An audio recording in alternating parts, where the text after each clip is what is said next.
Hello বন্ধুরা, তোমরা সবাই কেমন আছো? আশা করি সবাই ভালো আছো। তো আমি কাল সন্ধ্যায় চলে গেছিলাম একটু মেলায় ঘুরতে, মানে আমাদের কামাখ্যাপুরে শ্রাবণী মেলা এসেছে সেখানে ঘুরতে। তার সাথে চলে গিয়েছিলাম একটু শপিং মলে। তো এই যে আমরা মলের ভেতর, আর আমার পাশে ছিল আমার বিয়েইনি, মানে আমার দাদার শালি। তো পিছনে আছে বৌদি, আমার ভাই। এই হলো আমাদের শপিং। আমাদের শপিং শেষ হয়ে গেছে, মানে পুচকার জন্য কিছু জিনিস নেওয়া হয়েছে, আর কিছু না। তো ওই যে ভাই আছে, ভাইয়ের কোলে আছে আমাদের ভাইস্তা। এই এখন আমরা শপিং মল থেকে বেরিয়ে পড়েছি। পাশে ছিল আমার বিয়েনি। আমরা গল্প করতে করতে যাচ্ছিলাম। এখন আমরা একটু খেতে যাব। বৌদি বলছিল ওর খেতে পেয়েছে, তো এখন কিছু ফাস্টফুড খাওয়া দাওয়া হবে। এখন আমরা ওই দোকানেই যাচ্ছি। ওই ছিল আমাদের বৌদি। এখন আমরা হেঁটে হেঁটে যাচ্ছি। মেলাটা খুব একটা বড় না, তবু প্রত্যেক বছরই যেহেতু আসে একবার করে, ঘুরে যাই একদিন করে।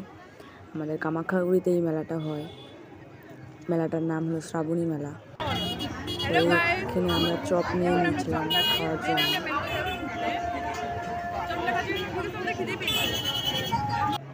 এখানে বৌদি, ভাইস্তা এবং ভাই তিনজনে বসেছিল। আমি এখানে ভিডিও করছিলাম দেখে বৌদি খুবই প্রথমে লজ্জা পাচ্ছিল। তারপর নিয়েছিলাম আমরা ফ্রাই মোমো খাওয়ার জন্য। পুচকু আমাদের সঙ্গে খাচ্ছিল।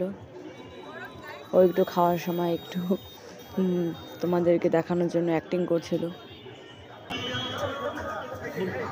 ও বাবা, তুমি কি খাচ্ছ গো? মোমো। তারপর আমরা চলে আসলাম মেলার ভেতর। মেলার ভেতরে মেলাটা সেরকম বড় ছিল না, ছোটই ছিল, তবু গেলাম। প্রথমেই ছিল এখানে খাওয়ার দোকান। তো এখানে একটা দোকানে গান চলছিল, তো আমি তার সাথে সাথে একটু গান করছিলাম।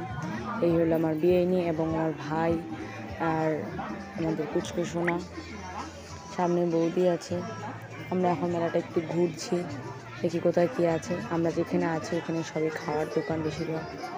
আমরা এখন যাচ্ছি ভেতরে। এখানে বৌদি বললো এগুলো খেলবে, খেলার জিনিস ছিল। তো প্রথমে বৌদি এখানে ফেলেছিল, কিন্তু খেলতে পারেনি, মানে কিছু প্রাইজ পায়নি। বৌদি এখানে দুবার খেলেছিল।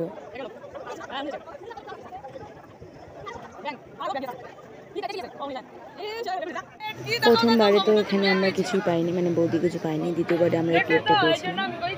তারপর মেলাটা ঘুরতে ঘুরতে আবার চলে আসলাম। এখানে একটা সারা জিনিসের দোকান, দেখো কি সুন্দর সুন্দর কানে, খুবই ভালো লাগছিলো দেখতে। কেউ যদি আমাকে গিফট করতে চাও তাহলে গিফট করতে পারো। তো দেখলাম। এখন আরেকটা দোকানে গেছি, দেখো এখানে আরোই সুন্দর সুন্দর কানের, মানে শুধুই কানের দোকান। আমার খুবই ভালো লাগে কানেরগুলো, মানে যে কোনো ধরনের কানের জিনিস, মানে কানেরই আমার ভালো লাগে। তো এখানে অনেক অনেক সুন্দর সুন্দর কানের ছিল, আর দেখছিলাম। ওরা দেখছিল কি নিবে না নিবে। তো বৌদি ছিল এখানে, যে ও দেখছে বিয়াইনি, মানে আমার নাম পিঙ্কি। আমার একই যেহেতু সমান, তাই আমরা নাম ধরে ডাকি। পিঙ্কি ছিল। আমাদের সাথে আরেক দাদাও জয়েন হয়ে গেছিলো এবং ভাই পুচকাকে কোলে নিয়ে দাঁড়িয়েছিল। তারপর সেখান থেকে আমরা চলে আসলাম আরেক জায়গায়। বৌদি জানি কোথায় চলে গিয়েছিল, আর আমরা এখানে দাঁড়িয়েছিলাম কিছু খাওয়ার জন্য। এখানে হলো সব খাওয়ার দোকান রয়েছে, ফাস্টফুড টাইপের। শনপাপড়ি চলেছে, মানে হাওয়াই মিঠাই আছে। ও গেল এখন একটা হাওয়াই মিঠাই কিনতে পুচকার জন্য। আমরা তখন বৌদিকে খুঁজছিলাম, আর এদিকে দেখি বৌদি আইসক্রিম নিয়ে আসলো। বৌদির নাকি খুবই গরম লেগেছে, তাই চলে গেছিলো আইসক্রিম আনার জন্য। এখন খাচ্ছে, এখন ওরা বলছে আমরাও খাবো, তো ওরা যাচ্ছে। আমি খাইনি, শুধু বৌদি আর বৌদির বোন, মানে পিঙ্কি খেয়েছে। এখন আমি বসে বসে এখানে বাবুল ফুলাচ্ছিলাম, পুচকার জন্য এটা নেওয়া হয়েছিল। তারপর সবাই বললো মেলার ভেতরে থাকা দোকানের থেকে একটা দোকানে পাপড়ি চাট বিক্রি করছিল, সবাই বললো একটু খাবে, তাই নেওয়া হয়েছে। আমি আর বৌদি একটা থেকে খেয়েছি, ভাই খায়নি, ভাই বলে ভালো লাগে না। আর এদিকে পিঙ্কি খেয়েছে, আর দাদাটা জিতছিল, দাদাটা খেয়েছে। আমরা সবাই এখানে আনন্দ করে পাপড়ি চাট খাচ্ছিলাম। খুবই ঝাল ছিল পাপড়ি চাটটা। তারপর খাওয়া দাওয়া করে আমরা মেলার থেকে বেরিয়ে পড়েছি, সাথে নিয়ে নিয়েছিলাম পপকর্ন বাড়ির জন্য।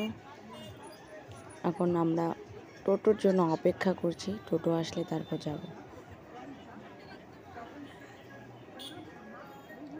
টোটোর জন্য অপেক্ষা করতে করতে বৌদি বললো একটু ফুচকা খেয়ে আসি। বৌদি পরে ফুচকা খাচ্ছিলো, আর হাওয়াই মিঠাইটা বললাম আমরা সবাই খাই।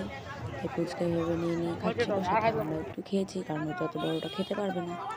তারপর আমাদের সব কিছু কমপ্লিট করে আমরা টোটোতে উঠে পড়েছি এবং বাড়ির উদ্দেশ্যে রওনা দিয়ে দিয়েছি। তো সবাই করে দিল টাটা, আমিও এখন টাটা করে দিচ্ছি। তো তোমরা সবাই ভালো থাকবে, সুস্থ থাকবে। আজকের ছোট্ট মিনি ব্লগটি তোমাদের কেমন লাগলো তোমরা সবাই কমেন্টে জানাও। তা আজকে এই পর্যন্ত, টাটা, বাই।